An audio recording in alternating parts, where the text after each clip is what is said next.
just to give you a few seconds about my background briefly. I served in the United States Army as a paratrooper in the 82nd Airborne Division in an airborne reconnaissance unit.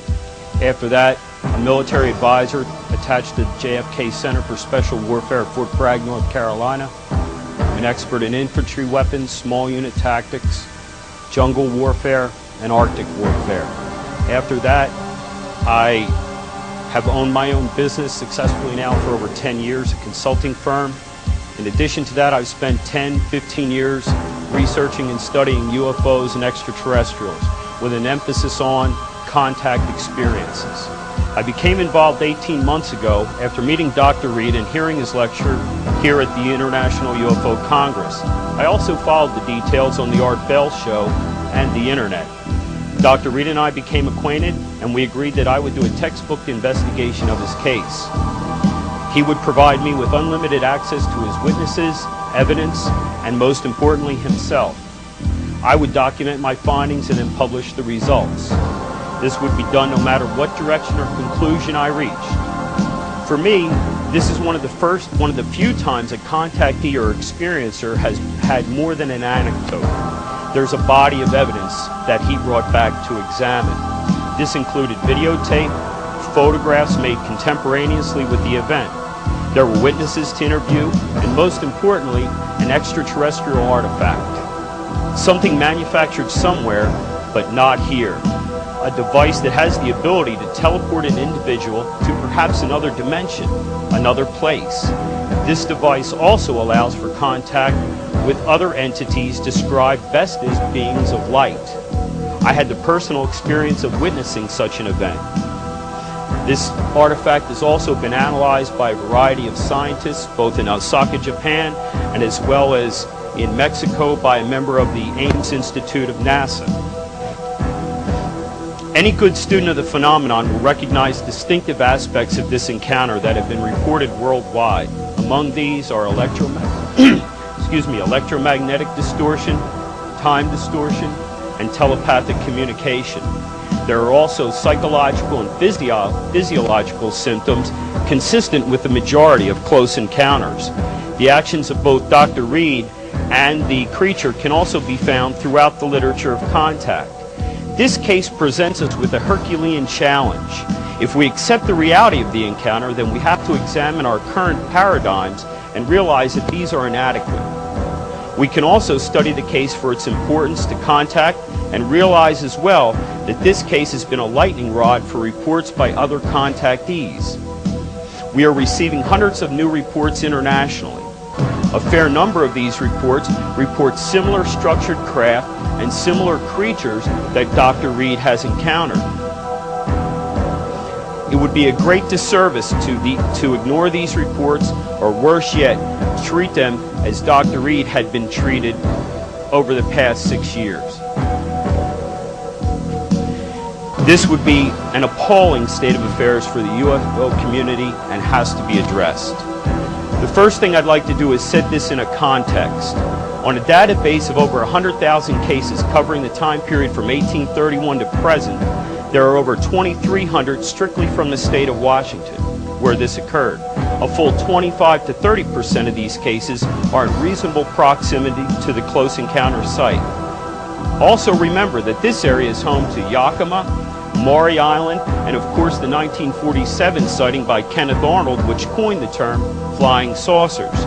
This geographic region has also a rich cryptozoological history. I am currently receiving hundreds of reports of other experiencers who have seen similar craft and similar creatures. I reviewed the literature to find out if this behavior by both Dr. Reed and the creature seemed unique, or is it possible that there are other cases like this in the literature? And with that, I found that J.U. Perian in Phenomena Space U did a review of 198 cases of EBE human contact. This research revealed that 27 cases of hostile contact. 44% of these cases involved alien aggression. 30% involved human aggression. 11% an actual fight, and 15% accidental violence, all of which occurred in this case. In 1980, M. Moravec studied the physiological reactions to close encounter events from Australia. The results of this were as follows, and also these were reported by Dr. Reed in his encounter. 70% fear, 15% curiosity, 9% amnesia, and 7% anger. And there are also hundreds of documented instances of UFOs that do something to provoke aggressive behavior. In his book, CE5, Richard F. Haynes reports on 59 cases of overtly hostile human behavior. The author Amy Michelle said in 1958 that the visitors never displayed fear under any circumstances. And in Clear Intent, George Fawcett wrote, when confronting UFO occupants, bone-rattling fear and blind panic become the order of the day. And these are all exist in this case. So I set about to do a couple of things: a review of the physical evidence, an analysis of the tissue and the blood samples, film and negative authentication, a full review of the video and still photos. We examined the actual cameras used, and there were a number of site anomalies. There are environmental changes, and to some extent, today, that site has been reconstructed. There is facial and eye movement clearly visible in the video, and it will become more apparent when Jaime shows part of his video. You'll be able to see the slit-eyed pupil move back and forth across the eye, as well as the facial muscles contracting as this happened.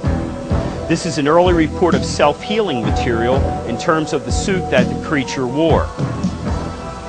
We did a site visit and recreation as well. The other area I wanted to cover was witness testimony. I've interviewed over 30 witnesses. All these interviews were either documented by audio tape, videotape, or contemporaneous notes. Hundreds of hours of interview time have been logged.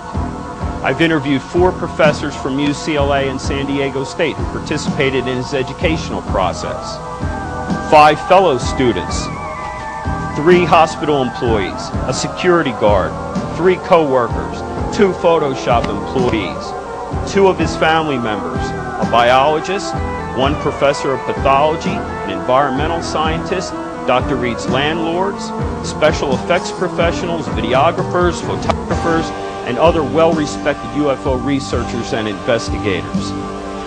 It was also important for me to have unlimited access to Dr. Reed, where I spent hundreds of hours examining him, interviewing, and observing him, using both direct and cross-examination techniques.